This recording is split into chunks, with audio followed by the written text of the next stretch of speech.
His scars were grotesque, his eyes dark, his body covered in burn marks. Just seeing him sent shivers down my spine.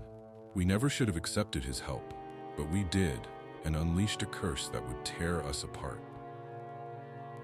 It was a cold October night in 2023, and 4 childhood friends had gathered at Marcus's place. They'd been inseparable as kids, but life had pulled them apart. Different jobs, different cities, different lives. Tonight, though, they were back together, a reunion sparked by nostalgia. They'd ordered pizza, grabbed some beers, and someone had brought a little weed. The air filled with smoke and laughter as they passed it around. In the living room, old stories hummed. Jack, restless, stood by the bookshelf and spotted a cracked Ouija board. "What's this?" Marcus shrugged, blowing out smoke. "That was my grandfather's. I got it when he passed. He was into occult stuff." Jack's eyes lit up. "We should play." Marcus waved a hand. "Just sit down, let's keep talking." Lily's face tightened. She hated it. Her voice shaky as she said, "This feels wrong, guys. Please don't." But Jack pressed on, brushing off her wide-eyed stare, convincing them all. He set the board down, its faded letters staring up. They gathered close, fingers on the planchette. It moved slowly, scraping out AMANRA, then jerked to run. Jack let out a sharp laugh. "Run from what?" But a cold draft crept through, a faint whisper hanging in the silence. Lily flinched, pulling her hand back, her breathing uneven. They brushed it off, blaming the weed, not the board glaring back. That night, not much else happened, or so they thought. The Ouija board lay untouched, the group lost in a haze of weed and chatter, crashing out in Marcus's place like old times.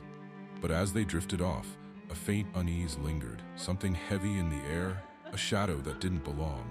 They'd planned to stay the weekend, catching up after years apart. But a few days later, it all unraveled. Jack started hearing whispers in his ears, low and jagged, weaving dark thoughts into his mind. He shook it off, muttering, "Just tired." Lily caught shadows darting in her vision, then a rotting, dead figure trailing her, its raspy voice whispering something unclear. She froze, heart pounding. Marcus woke night after night, soaked in sweat, seeing his death play out, stabbed, torn apart, gutted, screaming himself awake. Sam's sleep turned sour too. An old scarred man loomed in the shadows, his teeth yellow and rotten, fingernails splitting and crumbling like decay, his stench so vile it nearly made Sam gag. Fear hit hard. They turned to each other, still under Marcus's roof, the reunion cracking apart. In the living room, the air grew thick. Jack rubbed his temples, muttering about whispers and bad thoughts. Lily cut in, "Me too. I've been seeing a rotting figure following me around." Marcus, voice low, admitted, "I've had nightmares, seeing myself die, torn apart."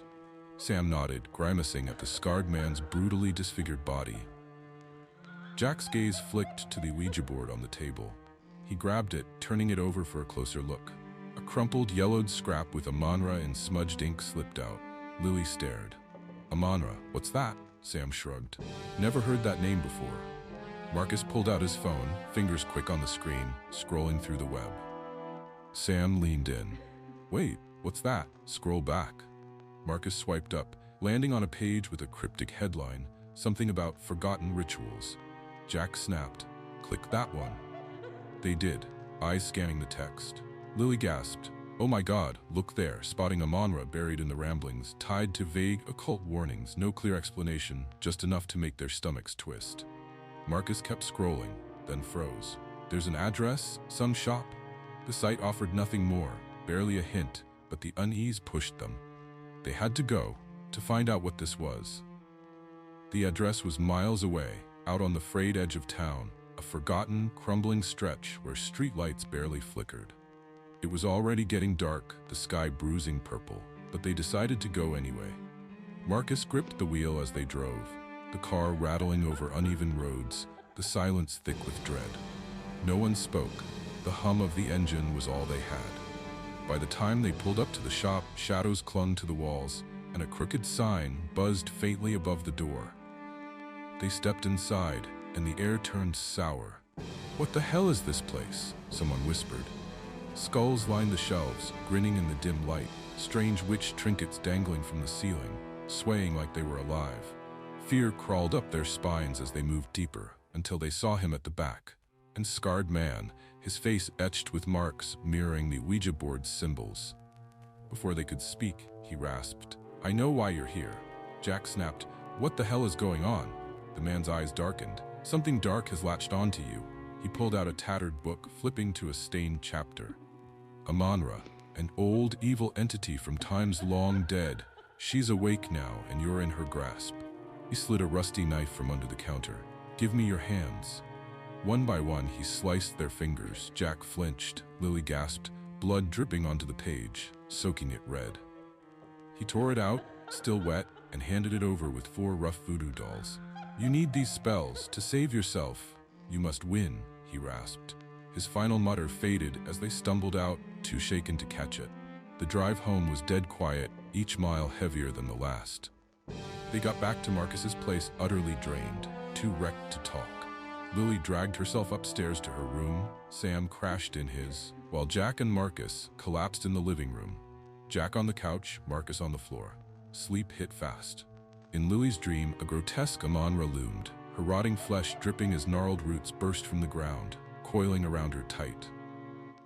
They squeezed, crushing her ribs, stealing her breath.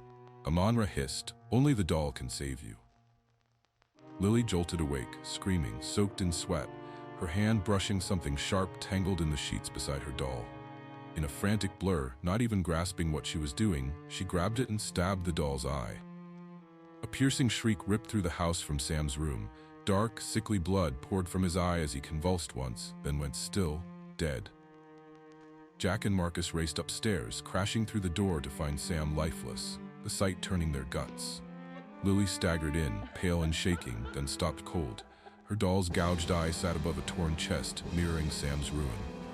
"What's happening?" Marcus rasped. Lily's voice cracked. "I stabbed it. I didn't mean to." Jack's eyes locked on Lily's doll, its shredded form staring back, then flicked to Sam's bloody corpse. "The dolls, they're us."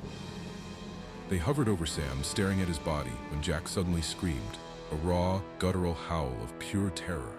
Marcus and Lily spun toward him, but nothing was there.